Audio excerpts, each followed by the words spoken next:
ఈరోజు సింపుల్గా మన ఇంట్లోనే పన్నీర్ కర్రీ తయారు చేసుకుంటున్నాం. ముందుగా దానికి కావాల్సిన సామాన్లు: ఒక నిమ్మకాయ, 1 లీటర్ పాలు,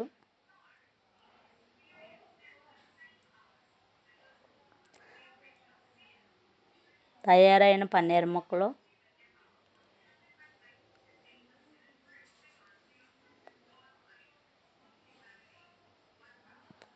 ఒక ఉల్లిపాయ, ఒక టమాటా, 2 ఎండుమిర్చి, ఒక పచ్చిమిర్చి,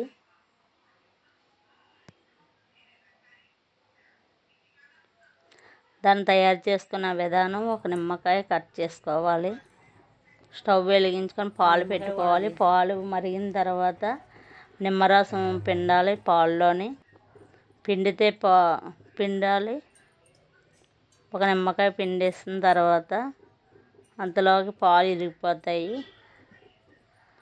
చూడండి ఎలా పిండుతున్నానో. పాలు ఇరిగిపోయి చూడండి. పాలు ఇరిగిన తర్వాత గరిటెతో కలుపుకోవాలి. కలిపితే ముద్ద ముద్దలాగా వస్తాయి, ఇరిగిపోయినట్టే. స్టవ్ ఆఫ్ చేస్తాం. ఆ తర్వాత క్లాత్ తీసుకొని క్లాత్లో వాటర్ అంతా వడపోసాను. వడపోసిన తర్వాత అది గట్టిగా 4 వైపులు గట్టిగా పట్టుకొని గట్టిగా పిండాను. పిండిన తర్వాత దానికి సరిపడగా ఉంటే బాక్స్ ఉంటే కన్నాలున్న బాక్స్లో పెట్టుకోవచ్చు. దానికి సరిపడగా బాక్స్ లేదనేసి నేను ఒక ఇనప దిమ్మలాంటిది పెట్టాను, ఎత్తు. అది గట్టిగా పిండేసి ఎత్తి పెట్టాను. ఎత్తి పెట్టిన తర్వాత క్లాత్ తీసి చూస్తున్నాను. తీసాక కంది ముక్కలు కట్ చేసి పక్కన పెట్టాను. ఆ తర్వాత ఒక కళాయి తీసుకొని అందులో ఒక స్పూన్ నెయ్యి వేసాను. ఆ నెయ్యిలో కొద్దిగా కారం, ఒక 1/2 స్పూన్ కారం, ఒక 1/2 స్పూన్ సాల్ట్ వేసాను. అదంతా కట్ చేసి పక్కన పెట్టిన ముక్కలు వేసాను. ముక్కలు అందులో వేసి కొద్దిగా అటు ఇటు కొద్దిగా లైట్గా వేగేలా, మరీ ఎర్రగా వేగేలాగా కాకుండా కొద్దిగా లైట్గా వేగేలాగా వేపాను. వేపిన తర్వాత కొద్దిగా పక్క తీసుకున్నాను. ముక్కలు లైట్గా వేగే వరకు వేపుకున్న తర్వాత పక్క తీసుకున్నాను ముక్కలు. ఆ తర్వాత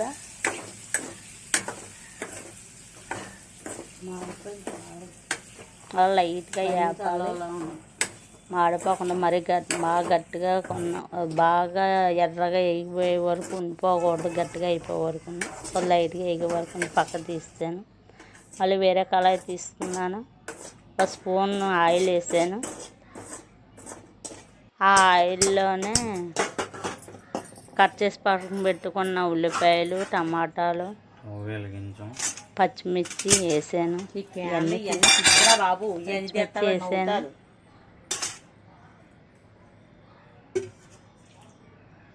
ఆయిల్ వేసాం. ప్యాన్లో కూరగాయలు వండుకుంటారు. నేను పండు మిర్చి లాంటివి వేసాను. పచ్చి ఎండి వేయకుండానే కలర్ వస్తుంది అనేసి కూర. ఆ కొద్దిగా అటు ఇటు లైట్గా వేపాను. వేపిన తర్వాత టమాటాలు వేసాను. ఒక దాల్చిన చెక్క, 2 లవంగాలు, 1 లాలిక్కాయ, 2 లాలిక్కాయలు వేసాను. తర్వాత కొద్దిగా 2 లవంగాలు వేసాను. తర్వాత కొద్దిగా అటు ఇటు కలిపాను. అవి కొద్దిగా బాగా మగ్గిన తర్వాత ఉల్లిపాయలు అవి కొద్దిగా ఎర్రగా మగ్గిన తర్వాత కొద్ది జీడి పలుకులు వేసాను. 15-20 పలుకులు వేసాను. అవి బాగా కలిపిన తర్వాత టమాటాలు వేసాను. టమాటాలు వేసి అటు ఇటు కొద్దిగా మెత్తగా అయ్యేలా వేసాను. వేసి పక్కన పెట్టిన తర్వాత చల్లార్చిన తర్వాత మళ్ళీ మిక్సీ చేసాను. మళ్ళీ వేరే కళాయి తీసుకున్నాను. ఆ కళాయిలో 2 స్పూన్లు ఆయిల్ వేసాను. ఆయిల్ మరిగిన తర్వాత ఈ మిక్సీ చేసుకున్న మసాలాను వేసి అందులో వేసి వేపాను. 1 స్పూన్ అల్లం వెల్లుల్లి పేస్ట్ వేసాను. అన్నీ తీస్తూ ఉంటారు. 1 స్పూన్ అల్లం వెల్లుల్లి పేస్ట్ వేసాను. బాగా వేగనిచ్చాను. కొద్దిగా పచ్చివాసన రాకుండా ఉండేలా కొద్దిగా బాగా వేగనిచ్చాను. ఆ తర్వాత మిక్సీ చేసుకున్న అల్లం వెల్లుల్లి పేస్ట్ అందులో వేసాను.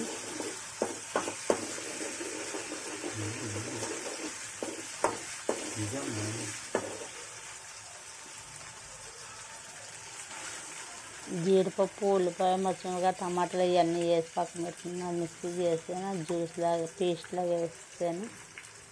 వేసిన తర్వాత అవన్నీ బాగా వేగనిచ్చాను. అటు ఇటు కలిపాను. ఆ తర్వాత అందులోని ఒక హాఫ్ స్పూన్ కారం వేసాను.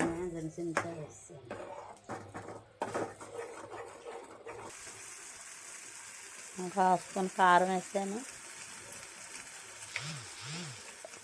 ఒక స్పూన్ ఏమో సాల్ట్ వేసాను. స్పూన్ సాల్ట్ వేసాను. అదే పన్నీర్ ముక్కలు వేసాను. ఏగి పక్కన పెట్టుకుని ఉంచుకున్న పన్నీర్ ముక్కలు వేసాను. అది అవన్నీ బాగా కలిపాను. అవన్నీ బాగా కలిపిన తర్వాత ఒక సిమ్లో పెట్టాను.